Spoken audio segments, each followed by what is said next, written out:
In today's video, I'm going to teach you how to get started with hosting your emails. We'll walk through the short path from opening Hostinger to completing your email purchase so you can start using a professional mailbox on your own domain.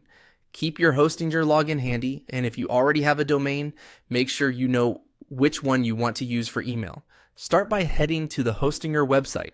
If you're not signed in yet, log into your account so you can access hPanel, which is Hostinger's control panel.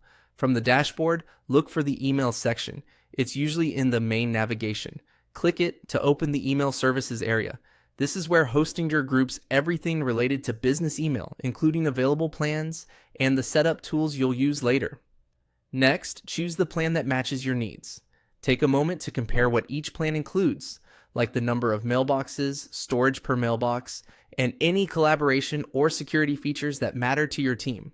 If you're just getting started, a smaller plan is often enough, and you can upgrade later as your needs grow. Also check the billing cycle. Longer term often have better pricing, and you'll usually see options for monthly or annual payments. Confirm that the plan, currency, and region look right for you before moving forward.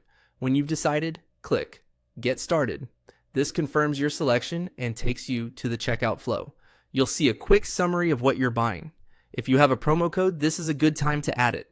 Double check the domain you intend to use if it's displayed, review the renewal price, and make sure the total matches your expectations. To finish up, click Choose Payment Method and complete the purchase. You can pick from the available options shown to you, then follow the prompts to authorize the payment.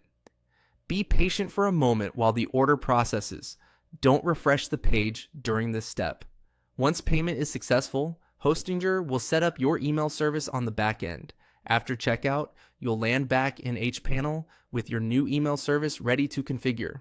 From there, Hostinger will guide you through connecting your domain's DNS if needed and creating your first mailbox. If anything looks unfamiliar, use the on-screen tips or the help articles linked in the panel. And remember, you can always contact Hostinger support through live chat if you get stuck. That's it. You've just started with Hostinger emails, from selecting a plan to completing your purchase.